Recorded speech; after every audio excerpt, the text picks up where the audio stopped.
I walked into a white, sterile room that looked identical to the other ones I'd passed in this high-end recovery facility. Moving closer to the single hospital bed, I gazed down at my brother's immobile form.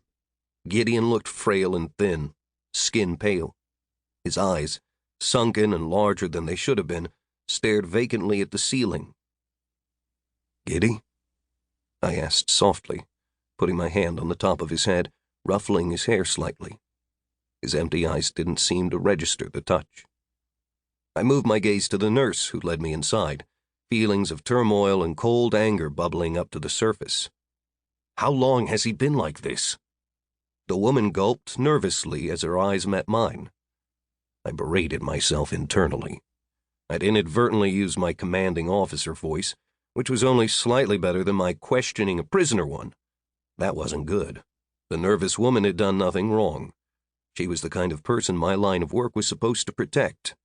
"Ma'am," I added, trying to rectify the situation. The nurse's eyes darted around as if searching for someone else to answer the question, but it was just the two of us next to my brother's bed. "He was mostly fine, at first. There were obvious signs of lingering trauma, but he was responsive and reactive. He had constant nightmares, though, and as time passed by, he became more reclusive, retreating more and more into himself. The experience he underwent started to get to him despite our best efforts. He was prescribed strong antidepressants and received some of the best psychological therapy money could buy, but he refused to open up about the ordeal he went through. Whatever happened to him during that incident was more profound than we'd first estimated, and his condition kept getting worse." "The incident," I snorted. "Calling a catastrophic failure that caused the imprisonment of thousands of players inside a virtual reality world an incident was a monumental understatement. It had been 2 years since the trapped players were finally freed, after having been trapped for 16 days, 14 months from their perspective, in Neo. New Era Online was the biggest virtual game up to that point in time, hosting tens of millions of players at any given moment. I was on a long-term mission behind enemy lines at the time the incident occurred, fighting and eliminating high-profile targets, so I was somewhat out of the loop. When I finally got word that Gideon, my young brother, was one of the imprisoned players, it was too late for me to return to help rescue him. Someone else had already done the deed. I had failed him. Again.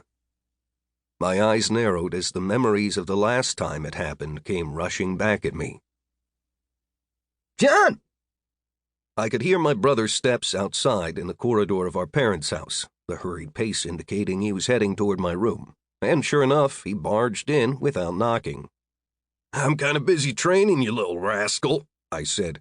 I had my new karate outfit on, and I was just inspecting the fit and my muscles in front of the mirror. Luckily, Gideon's noisy approach gave me plenty of time to step back and appear serious. "But I was playing Magic the Gathering with my friends at the park, and a couple of bigger kids came over and just took them. The cards, not my friends," I groaned. Again with that nerd crap. Man, I told you already. If you play that out in the open, you're looking for trouble. But we were just playing by ourselves. We didn't bother anyone." His eyes were starting to tear up. I sighed. Giddy might have been a nerd, but he was my nerd, the person I cared the most for in this world. "Fine," I sighed and ruffled his hair, causing him to perk up. "Who are these guys?" "I'm not sure." He wiped his tears and started to smile as he looked up at me. He knew I had his back. "Bigger boys from your school, I think. I don't know their names." Our schools were adjacent. Giddy was a 4th grader while I was in the 8th, meaning whoever bullied him was probably smaller than me. Seeing as I already had my karate gi on, I figured scaring a couple of kids off my brother would be easy enough. It had been a while since I had to do it. Most students knew better. "Fine, let's go." I walked into a white, sterile room that looked identical to the other ones I'd passed in this high-end recovery facility. Moving closer to the single hospital bed, I gazed down at my brother's immobile form. Gideon looked frail and thin, skin pale. His eyes, sunken and larger than they should have been,